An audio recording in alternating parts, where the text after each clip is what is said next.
So, hello guys, and welcome to the new part और the next part of 5 year plans. 5 year plan का हमने first part में six five year छः पाँच 5 year plan जो हमने वो देख लिए थे और अभी स्टार्ट करेंगे हम सेवन्थ 5 year प्लान। तो रोलिंग प्लान पढ़ा था हमने, फिर सिक्स 5 year प्लान पढ़ा था। अभी हम सेवन्थ 5 year प्लान जो है वो चेक करेंगे, वो देखेंगे कि कैसा है भाई। और अगर आपको मेरी जो स्पीड है वो ज़्यादा तेज लगे, बोलने की स्पीड अगर ज़्यादा तेज लगे तो भाई ऑफ कोर्स आप वीडियो सेटिंग्स में जाके चेंज कर सकते हो और अपने हिसाब से आप कर सकते हो, ठीक है। सो ज़्यादा टाइम वेस्ट नहीं करते हो, बस चलते हैं। सेवन्थ 5 year प्लान जो है भाई 1985 टू 1990 इसके बीच में हुआ था। ऑब्जेक्टिव था इसका modernisation plus production in the increase in the production of all sectors and to generate opportunities for employment, ठीक है। मॉडल क्या था इसका? मॉडल था हमारा कमोडिटी वेज मॉडल। और जो ये है 1986 स्पीड पोस्ट स्टार्ट हुआ था, 1985 से ये स्टार्ट हुआ था सेवन्थ 5 year प्लान। 86 में जो है वो स्पीड पोस्ट स्टार्ट हुआ था और 1 अप्रैल 2015 में जो है क्या हुआ था, मनी ऑर्डर जो है, मतलब स्पीड पोस्ट को मनी ऑर्डर जो है उसको रिप्लेस कर दिया गया था ई मनी ऑर्डर द्वारा और इंस्टेंट मनी ऑर्डर द्वारा, ठीक है। ओके, मतलब देख सकते हो यार, यहाँ पे थोड़ा सा नोट्स जो है आप ऐसे बना सकते हो। मैं खुद ही कंफ्यूज लगा हुआ वैसे इसमें तो। खैर, मनी ऑर्डर की जगह पे ये लाया गया। हाँ, तो मनी ऑर्डर की जगह पे 1 अप्रैल 2015 मनी ऑर्डर की जगह पे ई मनी ऑर्डर जो है और इंस्टेंट मनी ऑर्डर जो है वो लाया गया था। उसको मतलब रिस्ट्रिक्ट कर दिया गया था, स्टॉप कर दिया गया था, ठीक है। आगे चलते 1980 में जो है एनएचबी मतलब नेशनल हाउसिंग बोर्ड वो था। 88 में एनएचबी, 88 में फिर सेबी। अच्छा, ये तो सबको पता होगा ना, सेबी का जो है वो तो एग्जाम भी होता है आई गेस, है ना। तो सेबी तो पता होगा भाई, 1988 में सेबी जो है securities and exchange board of India, ये जो है इसकी स्थापना हुई थी। रीजंस फॉर एस्टेब्लिशमेंट क्या था भाई? रीजन क्या था सेबी का एस्टेब्लिशमेंट का? अगेन यहाँ पे कितने चार रीजंस मैंने दे रखे हैं। एक तो पहला था कि माल प्रैक्टिसेस, ठीक है, इनसाइडर ट्रेडिंग जो है यूएसए में बहुत ज्यादा बैन है, बहुत ज्यादा गलत बात है, जेल भी हो सकता है आपको। बट इंडिया में जो है ये बहुत ज्यादा बहुत गंदी तरह से इनसाइडर ट्रेडिंग जो है वो हो रहा था, ठीक है।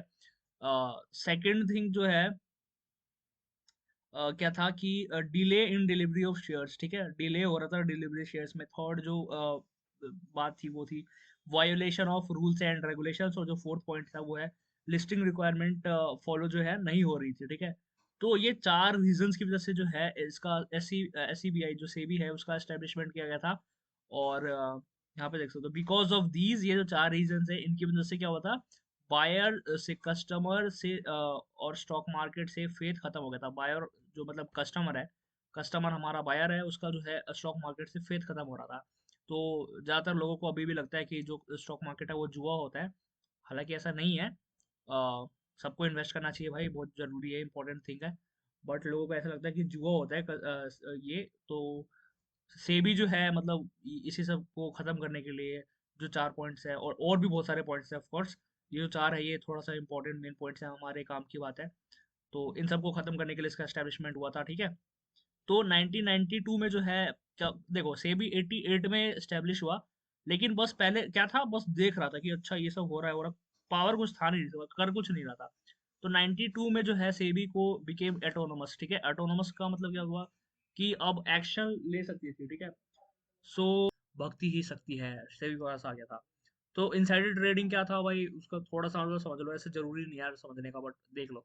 इनसाइडर ट्रेड ईयर एंड में मतलब क्रिसमस न्यू ईयर में मतलब ऐसा भी हो सकता था कि मान लो जो लोग कंपनी में काम कर रहे हैं वो उनको बोनस शेयर के नाम पे ऐसे 10-20 शेयर बांट दे, है ना। कंपनी में काम करने वालों को ज्यादा पता ना चले कुछ, है ना। इनसाइडर ट्रेडिंग मतलब इसको खत्म करना था सेबी का काम। But SEBI can only regulate companies who have a turnover of more than 25 crore, ठीक है। लेकिन जो सेबी है ना, वॉचडॉग है। सेबी क्या है? वॉचडॉग ऑफ शेयर मार्केट है। लेकिन सिर्फ उन्हीं कंपनीज को रेगुलेट कर सकता है जिनका 25 करोड़ से ऊपर का टर्नओवर है, ठीक है। तो मतलब मान लो कोई कंपनी है, एक्स कंपनी है, उसकी 25 करोड़ से कम है, तो उसके लिए क्या है ना, उसके लिए हमारा 92 में ही OTCEI, है ना, over the counter exchange of India, इसका स्थापना किया था कि जो 25 करोड़ से कम की कंपनियां हैं उसको ये देखेगा, उसका वॉचडॉग की OTCEI है। और 25 करोड़ से ज्यादा की कंपनी जो है उसका वॉचडॉग कौन है? सेबी है, ठीक है। और वॉचडॉग ऑफ शेयर मार्केट किसको बोला जाता है भाई? सेबी को बोला जाता है। तो ये एक इंपॉर्टेंट पॉइंट है, 3 स्टार मार मार रखा है मैंने, देख सकते हो भाई। ओके। तो 2 अप्रैल 1990 में SIDBI है ना, तो small industry development bank of India, ठीक है, SIDBI, इसकी स्थापना की गई थी। जवाहर रोजगार योजना है ना, एम्प्लॉयमेंट जनरेटिव प्रोग्राम जो है, वो भी मतलब ऐसे ही था।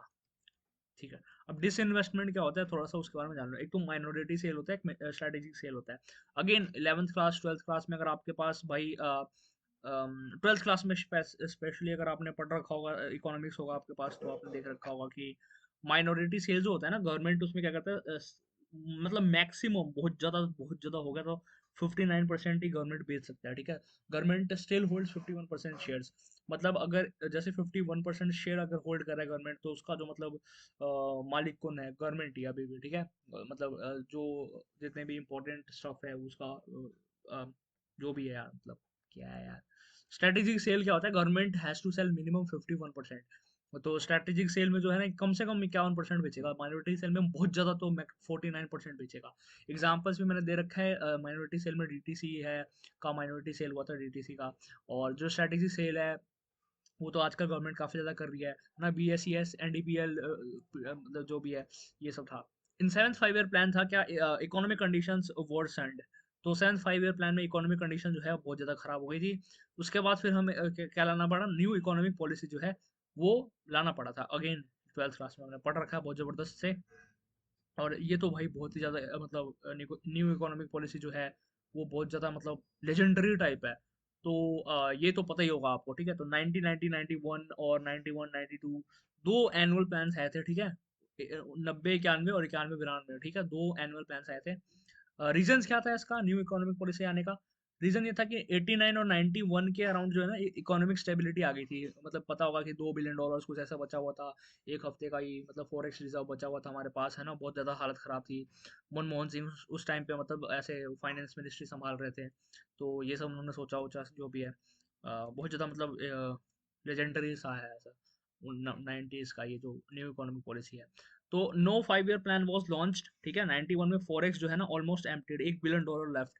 मतलब अगेन बताया ना मैंने, फॉरेक्स बहुत ज़्यादा खत्म हो गया था। अभी तो $650 बिलियन है यार, $650 बिलियन हमारे पास। देश के 4th नंबर पे हम आते हैं, क्या बात है। तो during 1990s, early early 1990s, PM थे हमारे नरसिम्हा राव, और जो हमारे फाइनेंस मिनिस्टर थे मनमोहन सिंह थे, ठीक है। तो India is soon going to be a bank nation, was going to be, sorry यहाँ पे गलत लिख रखा है मैंने, India was going to be a bank nation, है ना। क्योंकि हमारे पास फॉरेक्स जो रिजर्व है वो कितना बचा हुआ था, सिर्फ $1 बिलियन ऐसे कुछ बचा हुआ था भाई, एक हफ्ते का ही स्टॉक बचा हुआ था। बहुत ज़्यादा हालत ख़राब थी। तो हमने LPG मॉडल जो है 12th क्लास में भी पढ़ रखा है हमने। तो LPG मॉडल बोला, LPG मतलब क्या था, लिबरलाइजेशन, प्राइवेटाइजेशन और ग्लोबलाइजेशन।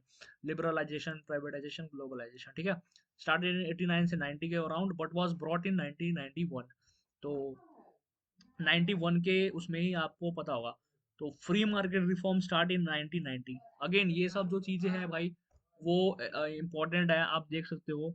और ठीक है, मतलब नोट्स बना लेना। LPG मॉडल तो यार पता होगा, अगर आपके पास इकोनॉमिक्स होगा 12th क्लास में। नहीं पता है तो मतलब बता आ जाए, उससे ज़्यादा जानने की आपको आवश्यकता है नहीं। लिबरलाइजेशन क्या होता है, प्राइवेटाइजेशन, ग्लोबलाइजेशन, ये भी पता ही होगा। मैं ये अज्यूम कर रहा हूँ। नहीं पता होगा तो आप बता देना भाई मेरे को, मैं देख लूंगा यार, इस पे भी वीडियो बना दूंगा मैं। ठीक है। जो 8th 5 ईयर प्लान है वो हमारा 92 से 97 था। ठीक है। अभी देखो यार, थोड़ा सा ऐसा बोरिंग सा हो रहा है ना, मतलब पढ़ाया जा रहा हूँ मैं, तेज तेज बोल रहा हूँ, और मतलब लोग पता नहीं देखेंगे भी या नहीं, मतलब बोरिंग सा हो रहा है। बट जो अभी, मतलब वही कह रहा हूँ, दिमाग में ना इसको चलाओ एकदम पूरा ऐसे। जब दिमाग में ऐसा पिक्चर बनेगा ना, तो मजा आएगा भाई, मतलब। तो 7th 5 year plan 85 to 90, again जो हमने पढ़ा है उसको थोड़ा सा रिवाइज करें। 7th 5 ईयर प्लान 85 to 90 के बीच में आया था। ऑब्जेक्टिव मॉडल देख लो, जो इंपॉर्टेंट स्टफ है वो देख लिया आपने, ठीक है। 7th 5 ईयर प्लान में ही थोड़ा सा इंसाइडर ट्रेडिंग को बंद करने के लिए सेबी की स्थापना की गई थी।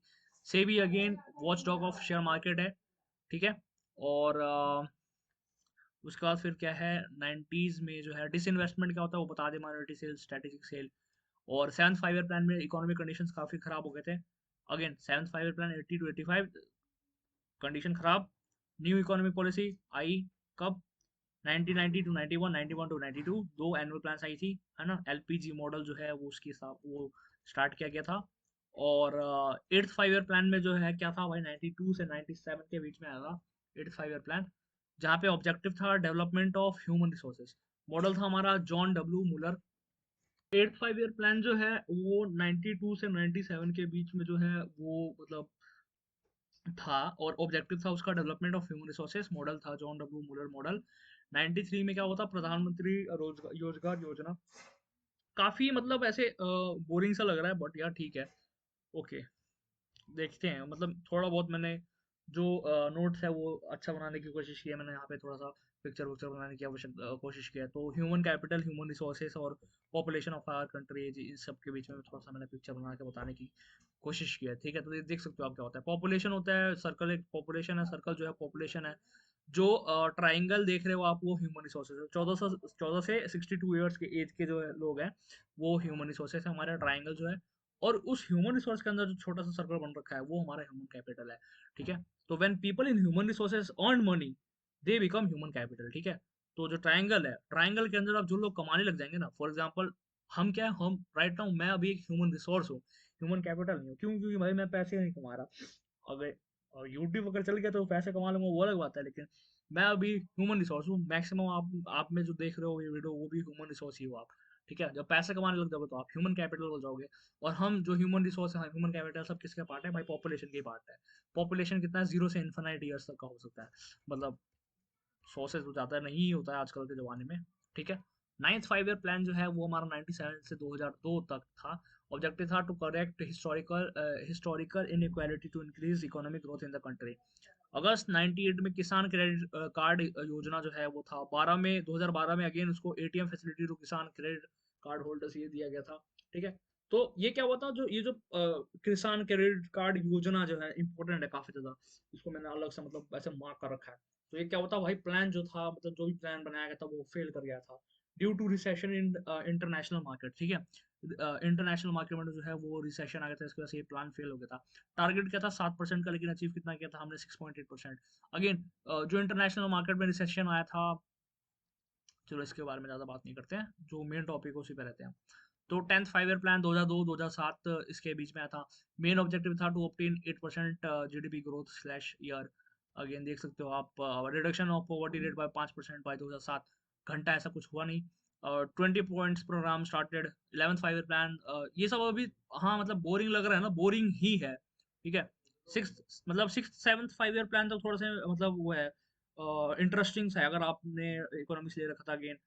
तो जो एलपीजी मॉडल है ये सब पढ़ने में आपको मजा आया होगा। ठीक है, उसके बाद से जितना भी 8th 5 year plan, 9th 5 year plan, 10th 5 year plan, 11th 5, ये सब थोड़ा थोड़ा ऐसे बोरिंग सही है वैसे।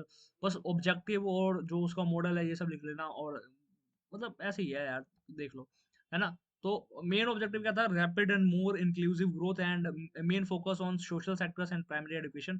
12th 5 ईयर प्लान 2012 से 2017 के बीच में आया था। और इसमें क्या था भाई? ऑब्जेक्टिव था हमारा faster, sustainable and more inclusive growth, main focus on social sector. और गवर्नमेंट ऑफ इंडिया का टारगेट था 8.2%, but national development council set की 8% ग्रोथ रेट हुई है। ठीक है, लेकिन गवर्नमेंट ऑफ इंडिया ने कहा था 8.2% ग्रोथ रेट हुई है। आगे भाई यहाँ पे मोदी जी भी आ गए थे। तो मोस्ट सक्सेसिव 5 ईयर प्लान, पहला जो 5 ईयर प्लान है वो काफी ज्यादा एकदम बहुत सबसे ज्यादा सक्सेसिव 5 ईयर प्लान जो है पहला ही है। उसका फिर 8th पे 5 ईयर प्लान है, फिर 7th, फिर 6th, फिर 5th, और फिर 5th, फिर 6th। ठीक है, तो लीस्ट सक्सेसिव 5 ईयर प्लान कौन सा है? हमारा 6th है। ठीक है, और मोस्ट सक्सेसिव 5 ईयर प्लान कौन सा है? हमारा फर्स्ट है। उसका फिर फेल्ड 5 ईयर प्लान, जो थर्ड 5 ईयर प्लान था वो बहुत गंदी तरह से फेल हो गया था। अगेन बताया रखा हूँ मैंने। इसके बाद हमने प्लान हॉलीडे ले लिया था ना, याद होगा। 3 साल का प्लान हॉलीडे हो गया था हमारा थर्ड 5 ईयर प्लान की वजह से। यहाँ पे बहुत ज्यादा युद्ध वुद्ध जो भी है वो सब हुआ था भाई। इसमें कौन थी भाई हमारी? वही थी ना, रुद्र एलन मॉडल था, याद आ रहा होगा अभी थोड़ा सा। 71 के अराउंड, नहीं वो 71 में था। थर्ड 5 ईयर प्लान बहुत ज्यादा गंदी तरह से फेल होता। फिर फोर्थ, फिर नाइन्थ, फिर 11th, सेकंड, फिर 10th। देख सकते हो ये इंपॉर्टेंट है भाई। हाँ ये इंपॉर्टेंट है। ये जो ना मोस्ट सक्सेसिव 5 ईयर प्लान कौन सा था, ओनली सक्सेसिव 5 ईयर प्लान कौन सा था, फेल्ड 5 ईयर प्लान कौन सा था, मोस्ट फेल्ड 5 ईयर प्लान कौन सा था, थर्ड 5 ईयर प्लान जो था सबसे ज्यादा गंदी तरह से फेल हुआ था। Highly GDP percentage achieve plan. ठीक है, तो 11th 5 ईयर प्लान जो था, मतलब उसमें 9.0% का टारगेट था और अचीव किया था हमने 8.1%। जो 10th 5 ईयर प्लान था हमारा टारगेट था 7.9%, अचीव 7.7%। तो highly GDP percentage achieve plan कौन सा था? 11th और 10th। ठीक है, चलो। फिर एनडीसी हमारा नेशनल डेवलपमेंट काउंसिल 6 अगस्त 1952। पीएम था हमारा ex officio, official ex officio का मतलब ऑफिशियल होता है चेयरमैन। पीएम होता है हमारा ऑफिशियल चेयरमैन। ठीक है, secretary of planning commission is NITI Aayog. अभी नीति आयोग के बारे में थोड़ा सा ऐसे आ गए हैं भाई, ठीक है। तो एनडीसी क्या होता है भाई? एनडी नेशनल डेवलपमेंट काउंसिल, ठीक है, ये याद रखना, ये इंपॉर्टेंट है। तो जो नीति आयोग के बारे में बात करेंगे, official secretary of this council है ना, secretary of planning commission is official secretary of this council. Aim क्या था? टू नीति आयोग का क्या एम है? To make cooperative environment for economic planning between state and NITI Aayog. और मेन फंक्शन क्या है? टू एलिवेट मैनेजमेंट ऑफ, देख सकते हो तीन है। यार मैं भी बोर ही हो गया वैसे। 15 मार्च 1950 में प्लानिंग कमीशन जो है उसकी स्थापना की गई थी, 15 मार्च 1950 में। No provision or in Constitution of India as advisory institution proposal of members of parliament based on top down model। ठीक है, अभी टॉप डाउन मॉडल अगला वाला जो हमारा, जो मतलब वीडियो का पार्ट होने वाला है, थर्ड पार्ट या फोर्थ पार्ट जो भी होगा, उसमें टॉप डाउन मॉडल के बारे में हम बात करेंगे अच्छे से। तो अभी के लिए तो जो प्लानिंग कमीशन है वो टॉप डाउन मॉडल पे बेस्ड है, ठीक है। और जो मेंबर्स है उसका प्राइम मिनिस्टर ऑफिशियल चेयरमैन होते हैं, और डिप्यूटी चेयरमैन होता है held hold the rank of cabinet ministers, ठीक है। 2012 में मोन्टेक सिंह अहलूवालिया ये थे। प्लानिंग कमीशन न कमीशन डिसॉल्व किया गया था, उसको जगह पे नीति आयोग जो है वो लाया गया था, ये सबको पता होगा। नीति आयोग कब आया गया था ये सब देख लेंगे अभी तो।